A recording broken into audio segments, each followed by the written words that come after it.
Сонсогч та бүхэнд явж шимэнд хүргэе. Дэлхийн монголчуудын эмжил радио 88.3-аас 7 хоногийн даваагаас баасан гарагийн 22 цагаас хүргэж байгаа томчуудын шууд нэвтрүүлгийн чихвшээ зүгээрээ болоо эхлэхэд бэлэн болоод байна. Өнөөдөр 2025 оны 6 сарын 27 оны баасан гараг студид хөтлөгч Ами найруулагчаар ундрахнаар ажиллаж байна. Нэвтрүүлгийн хамтран ажиллагчаар жохол бүхэн дойр Флоренц Цэрсэдийн цогцлбор хотхон за мөн Япон чанарын Такадагаас бат бог чанаруудаа адилхан Хитачи тавлан аккумулятор хамтран ажиллаж байна. Энэхүү томчуудын шууд нэвтрүүлгийн 221 дахь дугаар хүрэхэд бэлэн боллоо. Тэгээд цагтлууд илгээж байгаа сонсогчдоо маш их баярлалаа. Одоо цагтл хүлээж авахгүй учраас түр ингээд зогсооно. Бүгд юу нь бол дүүрсэн ба. Ирэх даваа гарагаас дандаа цагтлуудыг уншиж хүргэн. Тэгсэн ч гэсэн одоо 10 хоног захин уншихад харууланд нь дүүрсэн. Ингээ яваад байна. Яа тэгээд сонсогчдоо бүгдэнд нь үчи мэндийг хүргэе. Манайхан кофе цайгаад хүлээд чихвчээ зүгээд цагтлуудаа хүлээн сонсоорой. Бүгдэнд нь үчи мэндийг хүргэе. Өнөөдөр та бүхэнд уншиж танилцуулахаар 5 цагталтай сууж байна. Тэгээд эхнээс нь цагтуудаа уншиж хүргэе. За хамгийн эхний цагтал. Сайн байна уу? Би өөрт яг одоо тохиолдоод байгаа зүйлээ бичгийг хүслээ. 2024 оны 11 сарын 2 хүртэл 16 дахь жилдээ орж авсан амьдрал минь болж байна. Өөр юу хүсвдээ гэсэн сайхан бодолтой байдаг байлаа. Тэр нэгэн хар өдрөөс хэдхэн өдрийн өмнө би нөхрөө өөр хүнтэй явуултаад байгааг мэдээд машинд нь GPS 50 барьж авсан юм. Тэр үед би 8 сартай хүүхэдтэй хөхүүл байсан үе. Дутууд хүрэх гэж хэдэн ч удаа эмнэлэгт хэвцсэн юм санахгүй л л та. Тэгээд хүндрэлтэй дутууд хүрсэн юм. Тэгээд барьж аваад мэдээд өөрийн ухаан байгаагүй л дээ. Тэр хоёрыг үгийн мухагаар харааж, уйлж унжиж, нөхрөө дагуулж харсан юм болсон. Харсан ч болсон гэж бодсон нөхөр бас л биш байсан. Надаас уучлалт гуйгаагүй. Би гуугаад аваад ирсэн. Имшгэл зан гаргаад байсан тул 3 сарын дараа би төвчээр алдран утсыг нь чагнаад ахаад л бариад авсан. Гэтэл энэ хоёр болоогүй байсан юм билээ. Тэр буудлын оронд дугардаг энэ буудал хайртай шүү гэх мэт яриа сонссон юм. Тэр удаад би өрхийн эмч хүүхний фэйсбүүкт зургийг нь хийж ажлаас нь халуулж 3 удаа уулзаад ярилцаад тэр хүүхэн ч постоо устгах болон гэж уйлан барь амлалт өгөхөд нь би 3 хүүхдээ элэг бүтэн амьдруулчмаар байна. Та хоёр одоо болчихлоо доо гэж хэлээд постоо устгасан. Энэ бол 2025 оны 2 сард болоод өнгөрсөн юм.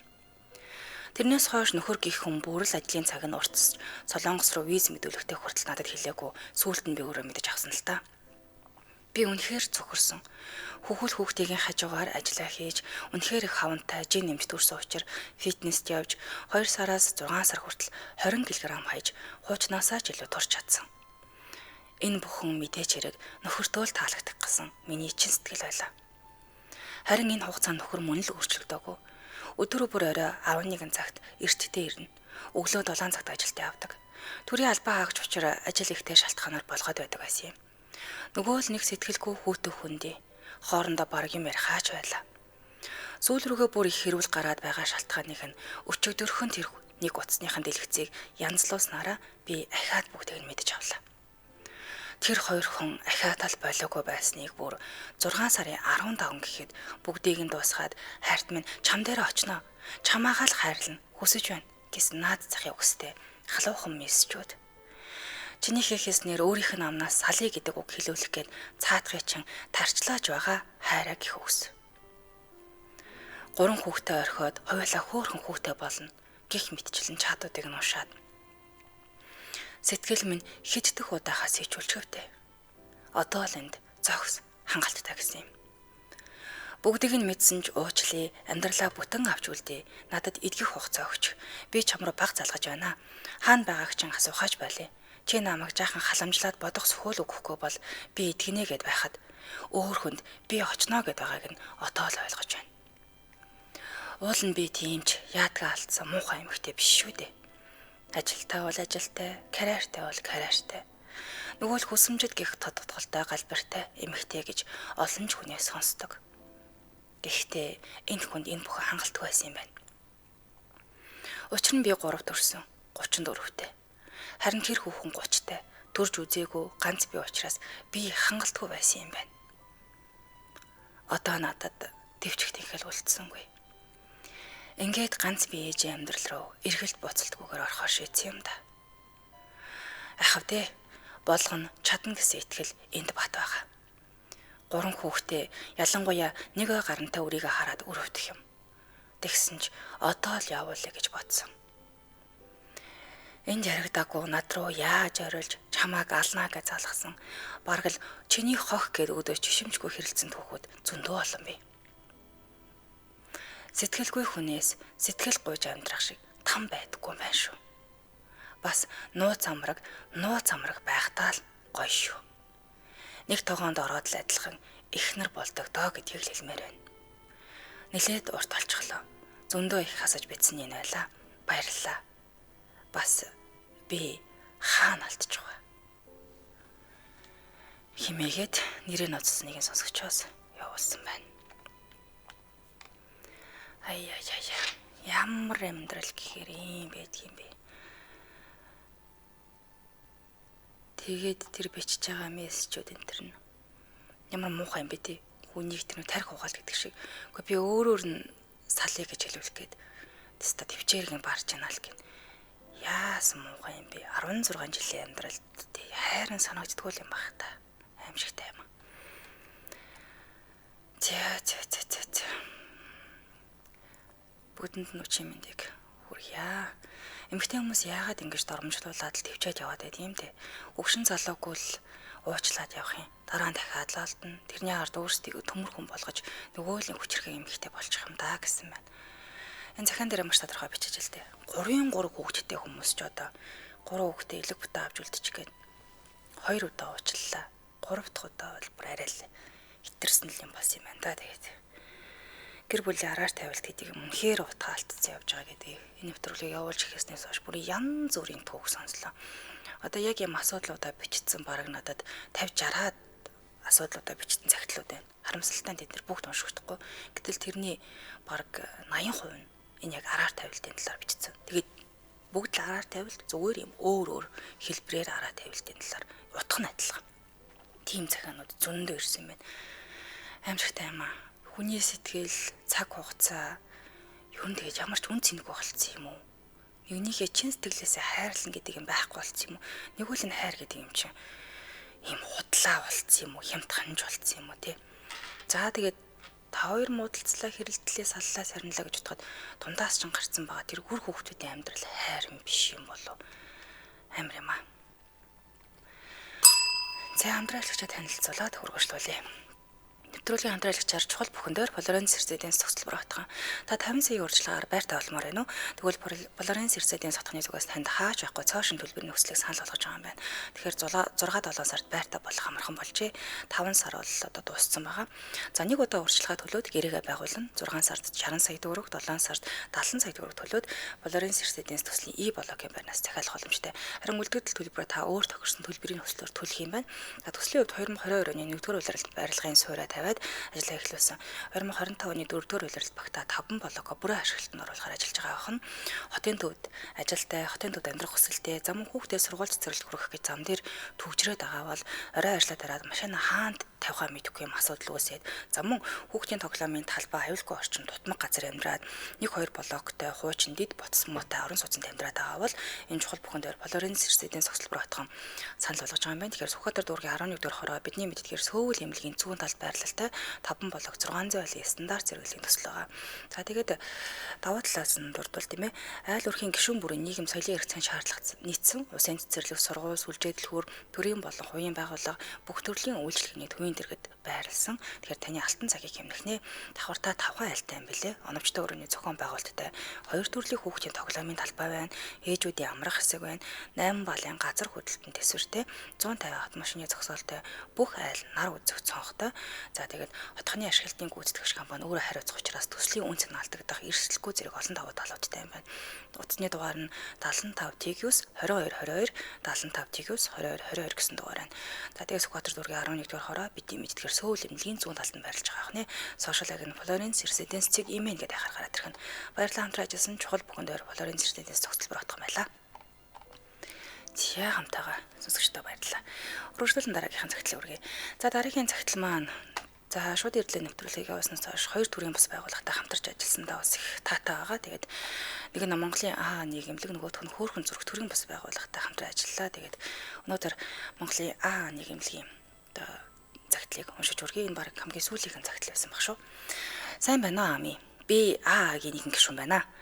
Би архинаас гарах гэж бас харин бусдыг архинаас гаргах гэж энэ сайхан андын тойрогт багтсан юм.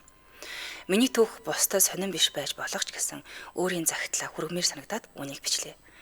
Би таны загтлын цагт гийн андуудын загтлыг уншиж байхыг тогтмол биш ч гэе хаяа сонсдог юм л да.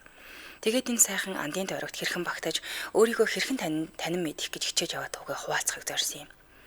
Миний амьдрал энгийн нэгэн төрийн албан хаагч эмэгтэй байсан бөгөөд бусдын л адил амьдрал дутах зүйлгүй дөрвөн хүүхэдтэй үнэр айлын эзэгтэй.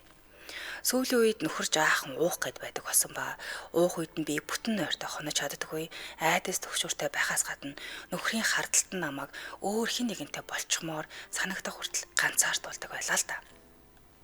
Хаяа шүн дунд хүүхдүүдэд хөтлөөд гэрээсээ цугтаж гарах машиндаа хонох үеч гэсэн надад байсан. Тэгээд энэ байдлаасаа болж нөхрийг архинаас гарахгүй юм бол би тустай амьдрах шийдвэрийг хүртэл гаргаж нөхөрт сануулдагч нөхөр би уухгүй болчихвол дахиж тийхгүй гэдэг хамлалт өгдөг байлаа.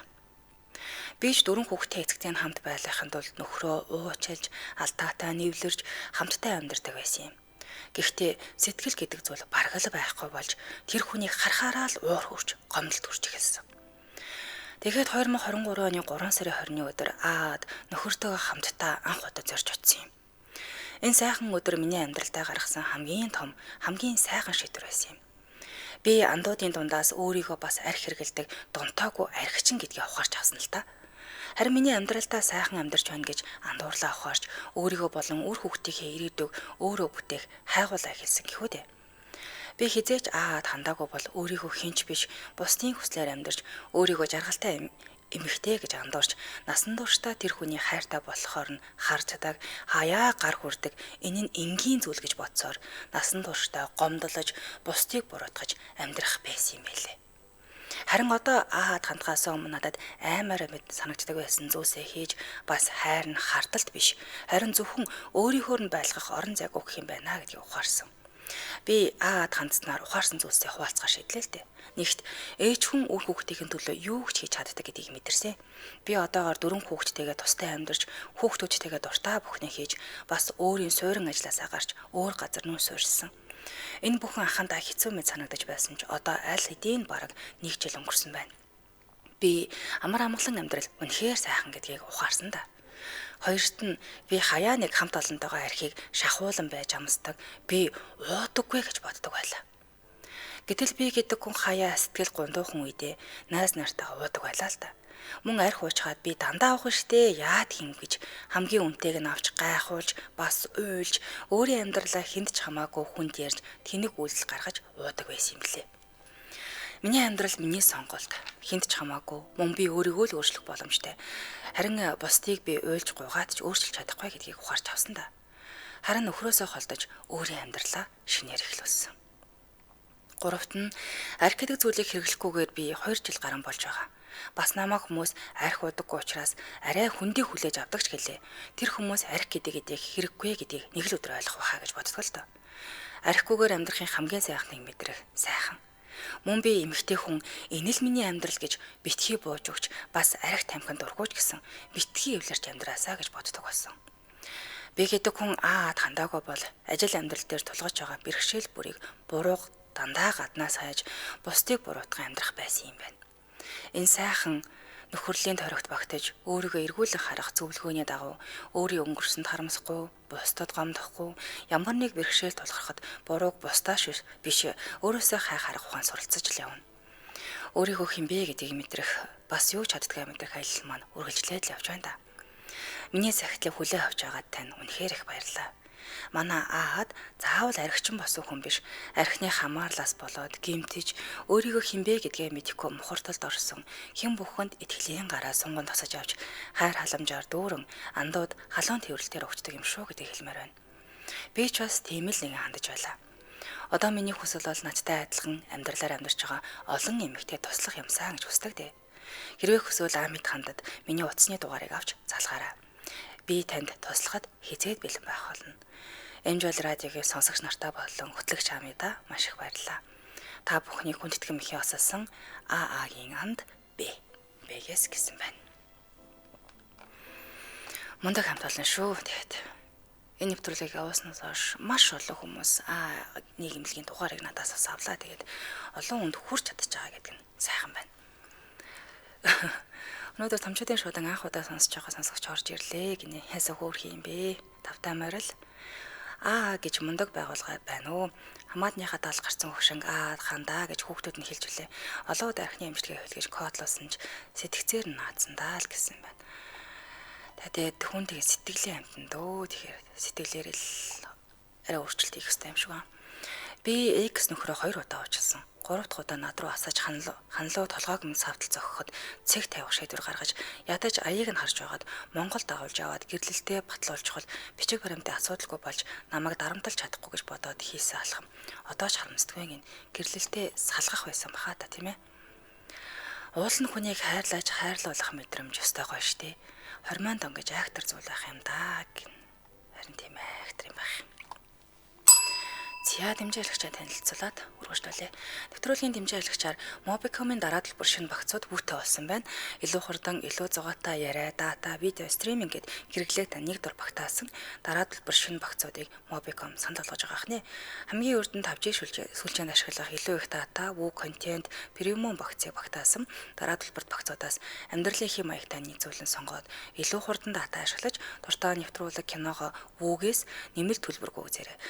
Та шинэ багц руу шилжих хүсвэл Mobicom application 2222 авлах утас эсвэл өөрт ойрхон үйлчлэгийн салбарт хандаарай. Мөн дэлгэрэнгүй мэдээллийг Mobicom цэг имэйл сайтаас авах боломжтой байна. Баярлалаа нэвтрүүлгийн дэмжээлагчаар Mobicom байлаа. Чаагантайгаа сонсогчдоо баярлалаа. Үргэлжлүүлэн дараагийнхаа зөвлөл рүү орно. Амигаа дахиад сонсохгүй гэж бодохоор харамсалтай юм аа гин.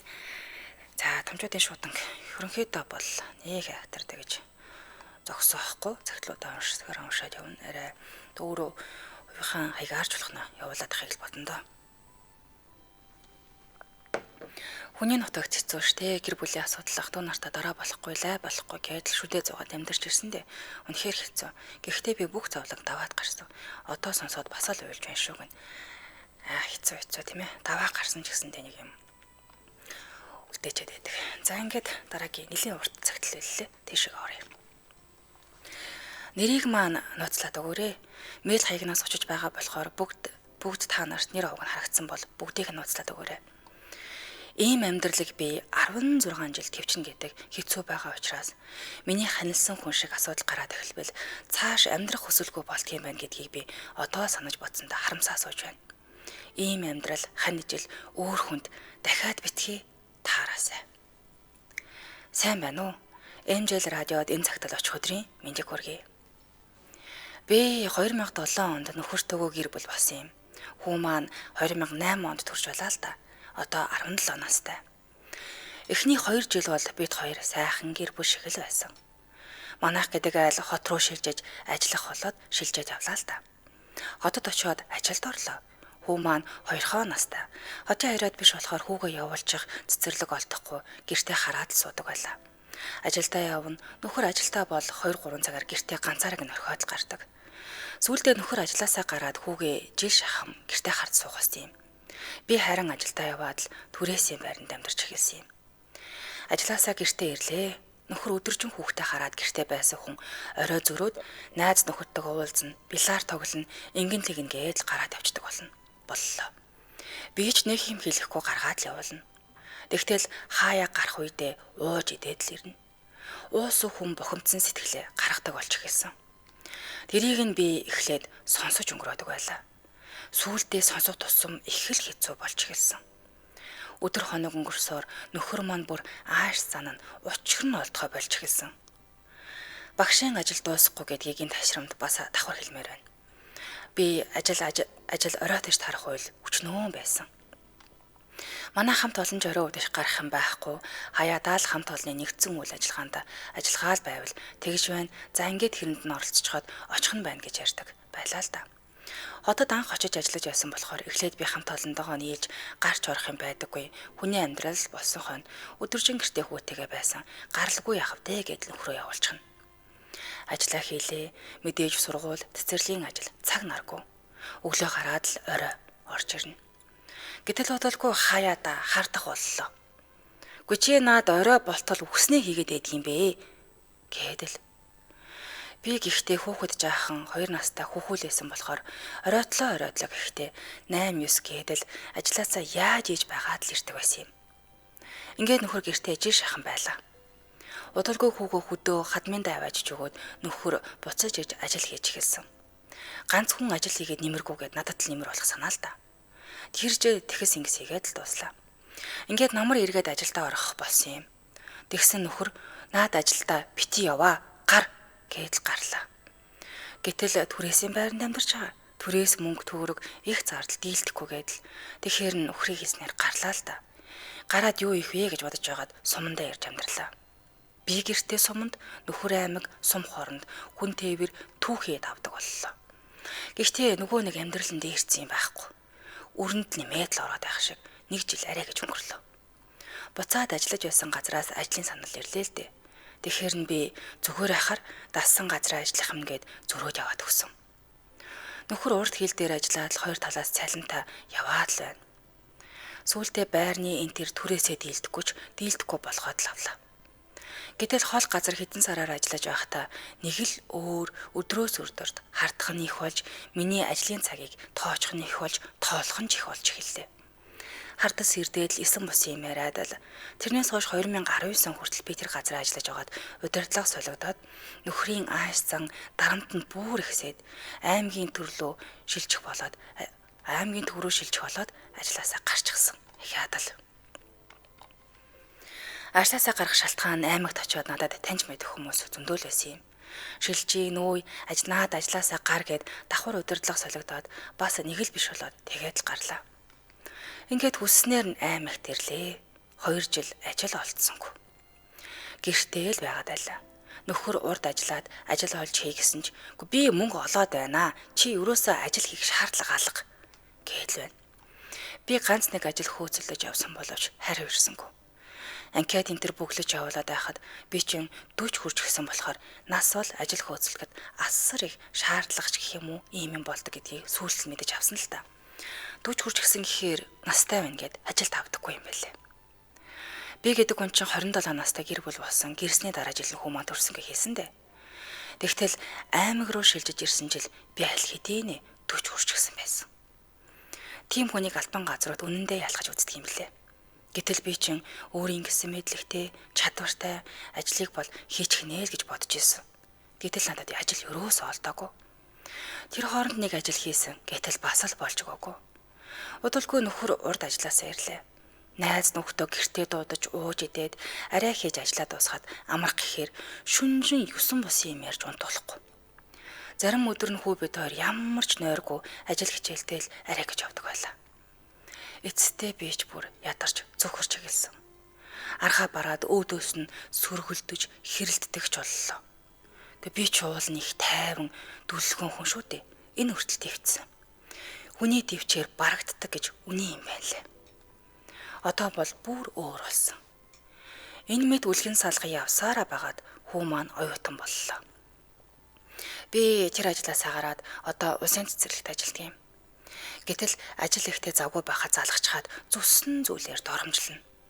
Намайг ажиллаа хийхгүй гадуур банзалдаж энэ төр явдаг гэдэл хэлдэг үг нь бол үнэхээр сонсгоос ч амар хэцүү.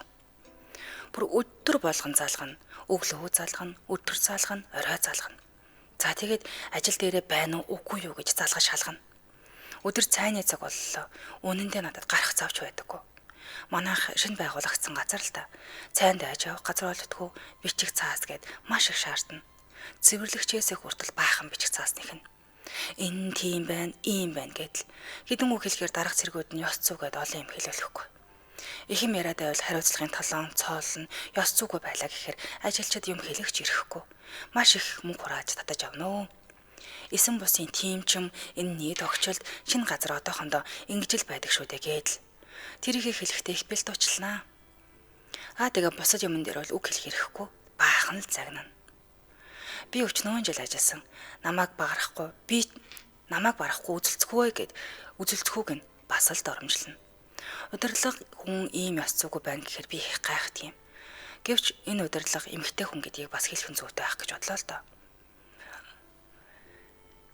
Тэгээд зүгээр ийм байдаг байна гэдгийг бичсэн гин.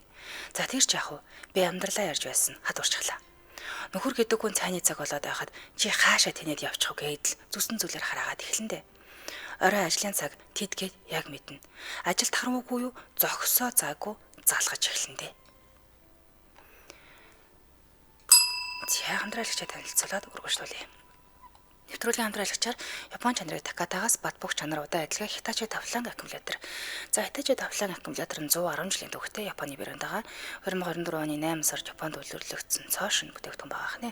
Ашиглалтын хугацаа 5-6 жил явах удаа адилхээтэй өндөр хүчин чадалтай буюу SSA үзүүлэлт хамгийн өндөр тул хасах 50 м-ийн дэсгэн мөдөнд хөдөлгөөрийг 1-2 секундэд шууд хасах чадвартай 20,000 км буюу 12 сарын баталгаа танд өгнө. За 100,000 км буюу 5 жил явах удаа адилхээтэй хүүтэн дасах чадал нь маш сайн байгаа. За тэгээд Takata Япон сэлбгээс худалдаа авалт хийсэн бүх аккумуляторондоо 20,000 км буюу 12 сарын баталгаа хугацаанд өгч байгаа хнэ. Хаяг байршлаасан дурдвал 6 салбар байгаа. Баян бүрдээс тасгын өксөх зам дагав EMI шатхан түгээх станцд байрлах нэг салбар нь байна. Зам нь 1-р хороолын харийн зам дагав утганжуулан авт сургуулийн баруун талд нь байна. Хаулын MRT-ийн B1 давхарт нь, Сансрын MRT-ийн 6 давхарт нь, 10-р хороолын MRT-ийн B1 давхарт нь, зам нь ТБ даандуудын замын урд талд нь Panasonic-тай ягаан байрны нэг давхарт нь байрлаж байгаа юм. За дээрэс нь 4 салбартаа дараах 10 үйлчлэгийг хүн төлбөргүй хийж байгаа хнэ. Энд нь хөдөлгүүрийн тос солих хугацаа бос эсхийг шалгах нь за би нэг таниалгаад тахыг уучлаарай.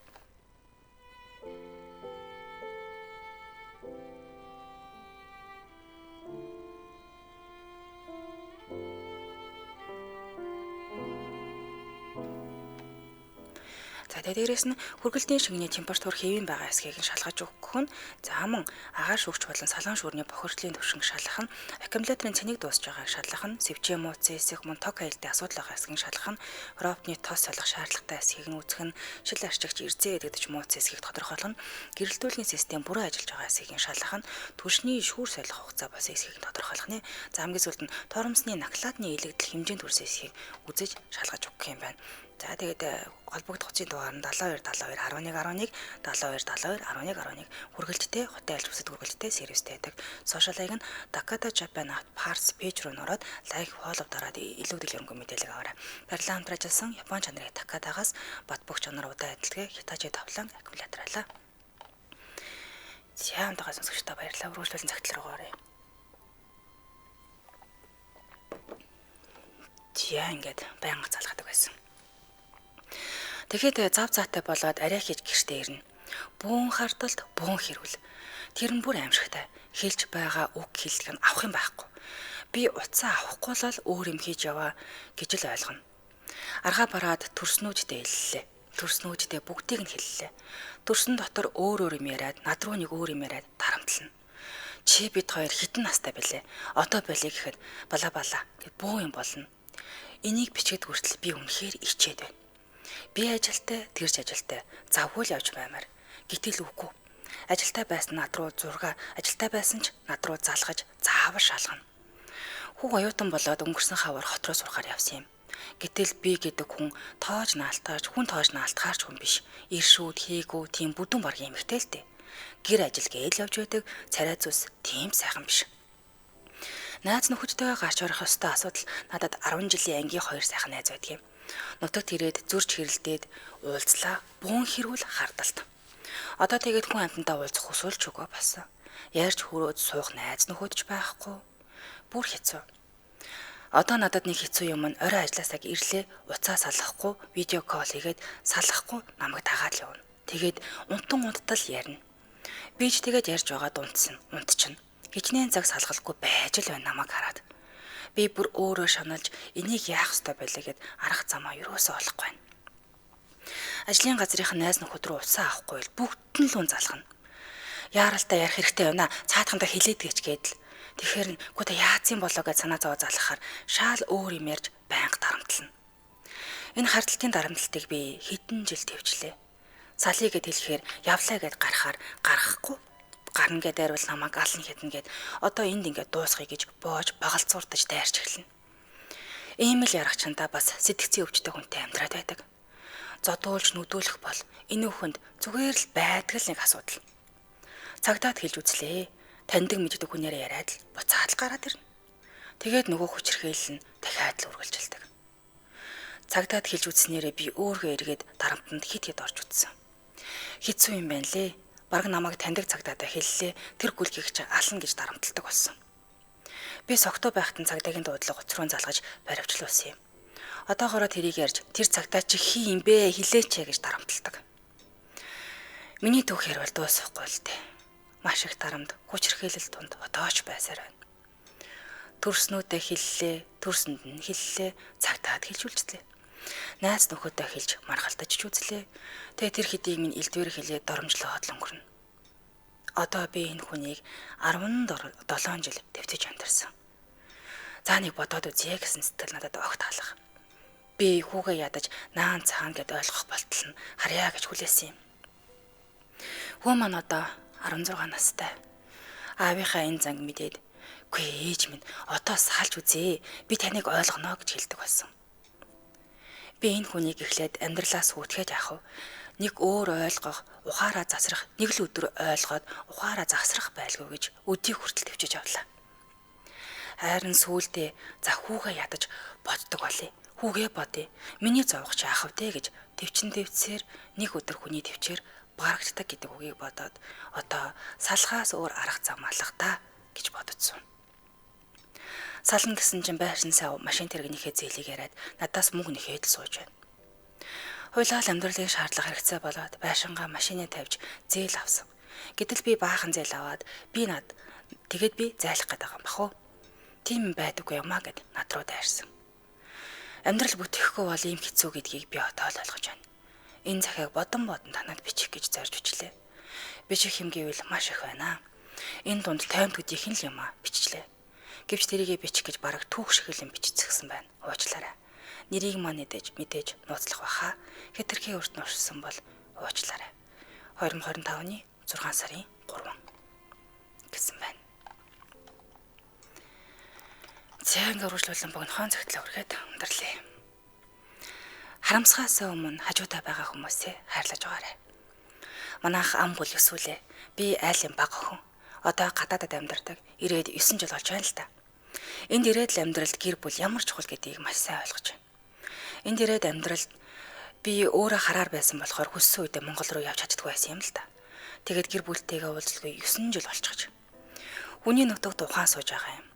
За би гол зүйлээ бичгээс ээжийн оронд ээж болдог бас нэг хүн байдаг байсан одоо л ойлгож байна. Тэнэг хүний нэг асуудал байна да. Том эгч гэдэг хүн талаар бага насаа эргээд бодоход ээжийг ажилдаа явхад гэр орон хоолунд бараг л бүхий зүйлийг хийдэг их нэртэй зарч байсан юм байна. Өөрөө 6-7 дугаар ангиж 4 бага насны ихэр дүүнээр анхаарч бусад хүүхдүүд шиг тоглох насны дэрмэн эгч минь тоглож мэдэхгүй хар ажил хийж 6 дүүгийнхээ төлөө өөрөө сургуулаа төгсөж чадаагүй. Би тэдийн л төлөө бага наснд ирээл мөн адил зах дээр ажил хийж мөн гэр бүлээ дүү нараа гэдэл амьдардаг байсан юм. Эгч минь нэг л мэдхэд хайртай уучраад эгчийн үргээс ээжийн үрг рүү шууш шилжчихсэн. 2 сайхан хүүхэдтэй болж бусдын адил сайхан амьдрал мөрөөдөл нөхөр нь 6 сар 2 нас гарантай хүүхдээ орхиод гадаад улсыг тухайн үед зорлоо л да. Нэг нь 6 сартай 2 нас хүүхэдтэй юм байна. Ингээд л эгч минь ёстой аав ээжийн мөн эгчийн үргийг маш сайн гүйцэтгэж байсан. Өөрөө гэртээ хоолгүй байсан ч дүү нартаа өгдөг. Өөрөө ажил хийгээд ятарч байсанд бусдад хизээч үгүй гэж хэлж үзсэгүй. Үнэхээр ажил хэцээнгүй мөн маш амттай хоол идэг байлаа. Үнэхээр эгчийг минь мундаг гэж бүх хүмүүс мэддэг. Эгч маань үнэхээр амрах завгүй л амьдарч байсан да. За дахиад ханиалгадаг.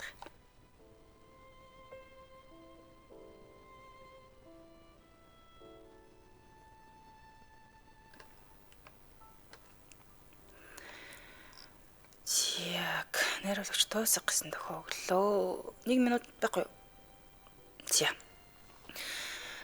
ингээд эгчнээсэн хань ижлэн хүний нутагт очиод л 10 гаруй жил таг болж худлаа өнөө уцаар ярина. Заримдаа бүр таг олох болно. Энэ үед эгч минь болно бүтэндээ гэсэн тийм л мундаг эгч байлаа. Гадаадаас дуудлага ирнэ, нөхөр тань гэртээ амнасаа алдсан байдалтай олдлоо гэж хэлсэн байна. За тэгээд 2 хүүхдээ аваад хүний нутгийг зорьсон доо. Ингээ хүний нутагт ирээд нөхрийнхээ талаар сонсож утсаар өөр гэр бүлтэй болсон байсан зураг хүрэг харж энэ байдлаа хүнд чилээгүй. Өмнөх өдрөнийгч одоо 2 хүүхдээ сайхан амьдруулах зорилго байна. Сайхан хань ижил хүрх хүүхдтэйгээ болцгол болно гэж хэлж байсан игч минь, орой надтай ярьж байсан игч минь одоо ухаангүй эмнэлэгт хэвтэж байна гэхээр үнэхээр итгэж өгөхгүй байна. Амьдралд жаргал гэдгийг үнэхээр мэдэрсэнгүй тэгч минь. Ажил, дүү нар, гэр бүл, өөр хүүхэд гээд амьдралд амрах ирэхгүй гэж минь одоо гомдоод байх юм. Ингээд ухаангүй болчихсон хэвтэж байгааг нь харахаар үнэхээр хэцүү байна. Игч гэдэг мундаг хүмүүстэй баярлаа гэдгээ үргэлж хэлж байгаарай. Амьдрал үнэхээр нүд ирмэх зурл өөрчлөгддөг юм байна шүү. Игчээ, та заавал босоод ирээрэй. 2 сар болж байгаа ч гэсэн та минь олон жил маш их ядарсан байх. Жаахан амарч байгаад тэгэхдээ та минь заавал сэрээд хэсэгхээ хугацаанд ч хамаагүй амьдралын гой сайхныг мэдрээд яваарай. Тандаа маш их хайртай шүү. Багт угаасна гэсэн мэн. Зайд хүргээ нэвтрүүлэх өндөрлөө. Студид хөтлөгч амийн найруулагчаар ундрах нар ажиллаа. Нэвтрүүлгийн хамтраалагчаар чухал бүхэн дээр Флоренц Серседийн согцлбор хотхон мөн Япон чанарыг Такатагаас бат бүх чанар удаа адилгээ Хятадчууд тавлан аккумулятор байлаа. Та бүхэн минь амралтын өдрүүдэд хайдахтай сайхан өнгөрүүлээрэй. Ирэх даваа гарагт иргэн баяртайгаар уулзцгаая. Баярлалаа.